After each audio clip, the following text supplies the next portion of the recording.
Welcome back to another episode of Comprehensive Economic Analysis. I'm Boni, and today we're diving deep into what might be the most consequential 48 hours for global economic policy in recent memory. From the Federal Reserve's landmark banking regulations to emerging stagflation concerns, we're witnessing a convergence of forces that could reshape the economic landscape for years to come. The past 2 days have delivered a trilogy of interconnected developments that demand our immediate attention. The Federal Reserve has announced final capital requirements for America's largest banks, effective October 1st. Meanwhile, fresh economic data reveals a troubling pattern of persistent inflation coupled with signs of economic deceleration. And across the Pacific, we're seeing divergent monetary policies as Asian economies grapple with their own unique challenges. But here's what makes this moment particularly fascinating for those of us who follow economic trends closely.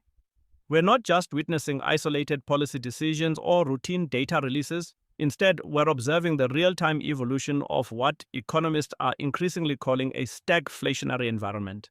The term itself might sound academic, but its implications are profoundly practical for every investor, business leader, and policymaker watching today. Let me start with the Federal Reserve's announcement on August 29th, because it represents more than just regulatory housekeeping. Vice Chair for Supervision Michelle Bowman described these new capital requirements as representing a period of transition, and that phrase carries more weight than it might initially appear. The Fed is essentially acknowledging that the banking sector is navigating uncharted waters, where traditional stress testing methodologies may not fully capture the complexities of our current economic environment. The numbers themselves tell a compelling story. Each major bank now faces a common equity Tier 1 capital requirement composed of three distinct components. The minimum capital requirement remains standardized at 4.5% across all institutions. The stress capital buffer, however, varies significantly based on each bank's performance in the Fed's annual stress tests, with a floor of 2.5%. For the largest and most systemically important institutions, an additional capital surcharge applies, updated quarterly to reflect their evolving risk profiles. What's particularly intriguing about this announcement is what it reveals about regulatory thinking. The Fed has proposed averaging stress test results over 2 consecutive years to reduce volatility, a move that suggests regulators recognize the limitations of point-in-time assessments in our rapidly changing economic landscape. This isn't just technical fine-tuning, it's an acknowledgement that the traditional tools of financial regulation may need fundamental recalibration for the challenges ahead. The Morgan Stanley situation adds another layer of complexity to this narrative. The firm has requested reconsideration of its stress capital buffer requirement, and the Fed has until September 30th to render its decision. This isn't merely a procedural matter. It represents a test case for how regulators will balance individual institutional circumstances against systemic stability concerns in an environment where both are evolving rapidly. Now, let's examine the consumer spending data released simultaneously because it paints a picture that's both encouraging and concerning. Consumer spending increased by 0.5% in July, marking the strongest monthly gain in 4 months. On the surface, this suggests American consumers remain resilient despite mounting economic pressures. Motor vehicle purchases led this increase, accompanied by gains in recreational goods, clothing, and furnishings. But dig deeper into the data, and a more nuanced picture emerges. While overall spending rose, Americans are making increasingly selective choices about where to allocate their resources. Spending on restaurants and hotels declined, as did outlays on gasoline and other energy goods. This pattern suggests consumers are prioritizing essential purchases while cutting back on discretionary spending, a behavior pattern that economists recognize as an early indicator of economic stress. The inflation component of this data release deserves particular attention. The Personal Consumption Expenditures Price Index, the Fed's preferred inflation measure, rose 2.6% annually, matching June's reading. However, the core measure, which excludes volatile food and energy prices, accelerated to 2.9%, the highest level since February. This represents a concerning trend that challenges the narrative of steadily declining inflation. Services inflation proved particularly stubborn, rising 0.3% monthly, driven primarily by a 1.2% jump in financial services and insurance costs. This increase reflects in part the stock market rally's impact on financial sector pricing, but it also suggests that services inflation may prove more persistent than many economists initially anticipated. Preston Caldwell, chief U.S. economist at Morningstar, captured the essence of our current predicament when he observed that the data supports a picture of the U.S. economy that is moving in a more stagflationary direction, albeit slowly.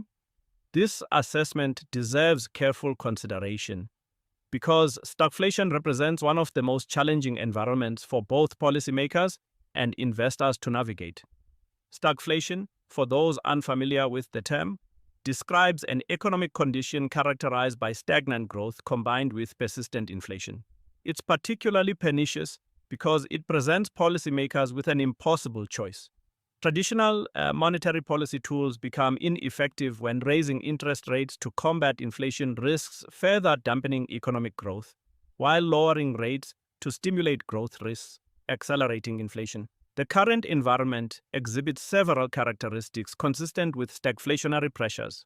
Inflation remains persistently above the Federal Reserve's 2% target, despite nearly 2 years of restrictive monetary policy. Economic growth, while positive, shows signs of deceleration, particularly in employment markets where job creation has slowed dramatically. The 3-month average of employment gains through July was just 35,000 jobs per month, compared to 123,000 during the same period in 2024.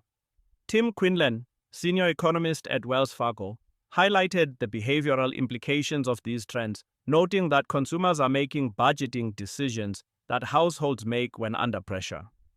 This observation is crucial because consumer behavior often provides the earliest signals of broader economic shifts. When households begin prioritizing necessities over discretionary purchases, it typically precedes more significant economic adjustments. The trade data released simultaneously adds another dimension to our analysis. The goods trade deficit widened 22.1% to $103.6 billion in July, as imports surged $18.6 billion to $281.5 billion. This dramatic increase in imports reflects in part strong domestic demand, but it also suggests that tariff-induced stockpiling may be distorting normal trade patterns. Conrad de Quadros, senior economic advisor at Brain Capital, estimates that the trade data points to a potential 3 percentage point drag on third-quarter GDP growth. This assessment highlights how global trade dynamics can significantly impact domestic economic performance, particularly in an environment where trade policies remain in flux. The international dimension of our current economic challenges becomes even more apparent when we examine developments in Asia. Thailand recorded a current account surplus of $2.2 billion in July, but this positive development comes against a backdrop of slowing economic growth and weakening domestic consumption. The Thai economy's performance illustrates how global trade tensions and shifting consumer preferences are creating complex cross-currents in international markets. Indonesia's monetary policy decisions provide another perspective on how central banks worldwide are grappling with similar challenges. Bank Indonesia cut its benchmark rate to 5.25% in July, reflecting concerns about economic growth while attempting to maintain currency stability.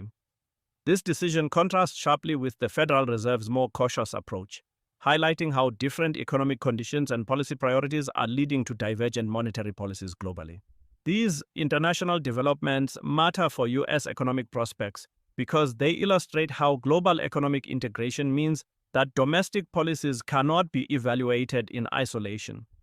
When major trading partners experience economic stress or implement divergent monetary policies, the effects inevitably influence U.S. economic performance through trade flows, currency movements, and financial market dynamics. Federal Reserve Chair Jerome Powell's recent comments at the Jackson Hole Economic Symposium provide crucial insight into how policymakers are thinking about these challenges. Powell acknowledged that sweeping changes in tax, trade, and immigration policy are reshaping the U.S. economy, a recognition that traditional economic models may not fully capture the current environment's complexity. Powell signaled that the Fed is prepared to begin cutting interest rates in September, represents a significant policy pivot. After maintaining rates in the 4.25 to 4.50% range since December, the central bank appears ready to prioritize employment concerns over inflation risks. This shift reflects a judgment that labor market deterioration poses a more immediate threat to economic stability than persistent inflation. However, this policy pivot occurs against a backdrop of rising inflation expectations among consumers. The University of Michigan's survey shows that consumers expect inflation to reach 4.8% over the next year, up from 4.5% in July. This increase in inflation expectations is particularly concerning because it suggests that recent price increases may be becoming embedded in consumer psychology, potentially making future inflation more difficult to control. The business community's perspective on these developments provides additional insight into the challenges ahead. Scott Anderson, chief U.S. economist at BMO Capital Markets, warns that we expect more unwelcome and tariff-induced price inflation to surface in the months ahead. This assessment reflects growing concern that trade policy changes may be creating structural inflationary pressures that monetary policy alone cannot address. The banking sector's response to new capital requirements will likely influence credit availability and economic growth in the months ahead. Higher capital requirements generally lead to more conservative lending practices, which can constrain business investment and consumer spending. However, stronger bank capital positions also enhance financial system stability, potentially reducing the risk of credit disruptions during economic stress. The Morgan Stanley situation bears watching because it may establish precedents for how regulators balance individual, institutional concerns against systemic stability requirements. If the Fed grants Morgan Stanley's request for lower capital requirements, it could signal a more flexible approach to regulation. Conversely, if the request is denied, it may indicate that regulators prioritize systemic stability over individual institutional preferences. Looking ahead, several scenarios appear possible, each with different implications for investors and policymakers. The most optimistic scenario involves a soft landing, where the Federal Reserve successfully navigates interest rate cuts without triggering accelerating inflation. In this scenario, the labor market stabilizes, consumer spending adjusts gradually to higher prices, and the banking sector adapts smoothly to new capital requirements. I assign this scenario a 40% probability based on current economic indicators and policy trajectories. A more concerning scenario involves the emergence of a sustained stagflationary environment where inflation remains persistently above target while economic growth slows significantly. In this scenario, the Federal Reserve faces increasingly difficult trade-offs between employment and price stability objectives, and consumer spending contracts more sharply as households adjust to persistently higher prices. This scenario carries a 35% probability in my assessment. A third scenario involves recession with disinflation, where labor market deterioration accelerates, leading to collapsed consumer spending and forcing the Federal Reserve to cut rates aggressively. In this scenario, inflation falls below target due to demand destruction, but the economic costs are substantial. I assign this scenario a 20% probability. The least likely but most concerning scenario involves an inflationary spiral where tariff impacts exceed expectations, wage price dynamics develop, and the Federal Reserve is forced to maintain or even raise interest rates despite employment concerns. This scenario would likely trigger significant financial market volatility and economic disruption. I assign this scenario a 5% probability. These probability assessments reflect current economic indicators and policy trajectories, but they will undoubtedly evolve as new data becomes available and policy decisions are implemented. The key point is that we're operating in an environment of elevated uncertainty where traditional economic relationships may not hold. For investors, this environment suggests the importance of diversification and flexibility. Traditional asset allocation models may not provide adequate protection in a stagflationary environment where both stocks and bonds can underperform simultaneously. Real assets, including commodities and real estate, may provide better inflation protection, while shorter duration fixed income securities may offer more flexibility as interest rates adjust. For business leaders, the current environment emphasizes the importance of operational flexibility and cost management. Companies that can adjust their operations quickly to changing economic conditions are likely to outperform those with rigid cost structures. Additionally, businesses with pricing power may be better positioned to navigate persistent inflation than those operating in highly competitive markets. For policymakers, the current environment highlights the limitations of traditional policy tools and the importance of coordination between monetary and fiscal authorities.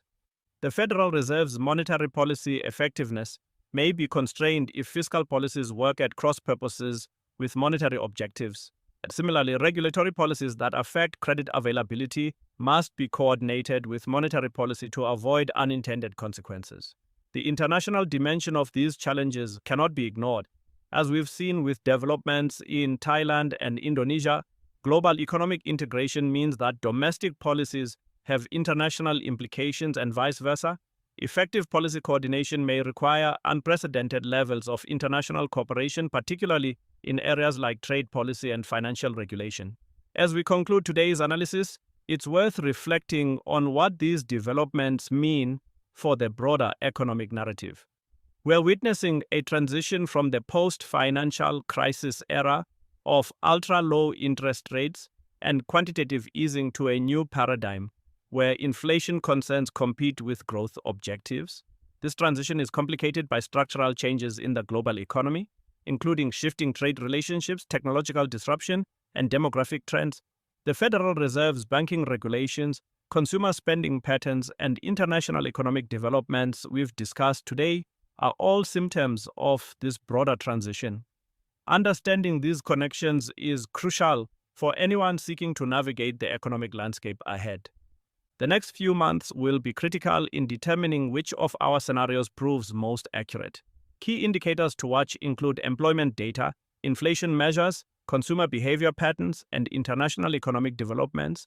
Additionally, the Federal Reserve's September meeting will provide crucial insight into how policymakers balance competing objectives in this challenging environment. What's clear is that we're operating in an environment where traditional economic relationships may not hold, where policy tools may be less effective than in the past, and where international coordination may be more important than ever. For those of us who follow these developments closely, it's both a challenging and fascinating time to be analyzing economic trends. The economic crossroads we face today will define the trajectory of global growth, inflation, and financial stability for years to come. By understanding these dynamics and their interconnections, we can better prepare for whatever challenges and opportunities lie ahead. The data is clear, the trends are evident, and the choices we make now will determine our economic future. Thank you for joining me for this deep dive into the current economic landscape. Please follow me on social. The developments we've discussed today will undoubtedly continue evolving, and I'll be monitoring them closely for future episodes. Until next time, stay informed, stay flexible, and remember that in economics, as in life, the only constant is change. Till next time, bye for now.